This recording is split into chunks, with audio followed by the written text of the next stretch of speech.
بسم اللہ الرحمن الرحیم۔ رسول اللہ صلی اللہ علیہ وسلم نے فرمایا، صحیح البخاری حدیث نمبر 257،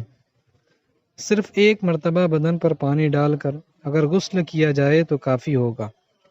حضرت عبداللہ بن عباس رضی اللہ عنہما سے روایت ہے کہ ام المؤمنین میمونہ رضی اللہ عنہا نے فرمایا کہ میں نے نبی کریم صلی اللہ علیہ وسلم کے لیے غسل کا پانی رکھا، تو آپ صلی اللہ علیہ وسلم نے اپنے ہاتھ 2 مرتبہ یا 3 مرتبہ دھوئے، پھر پانی اپنے بائیں ہاتھ میں لے کر اپنی شرمگاہ کو دھویا،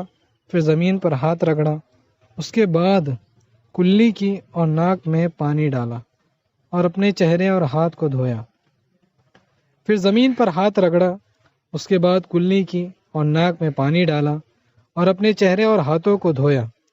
پھر اپنے سارے بدن پر پانی بہا لیا اور اپنی جگہ سے ہٹ کر دونوں پاؤں دھوئے۔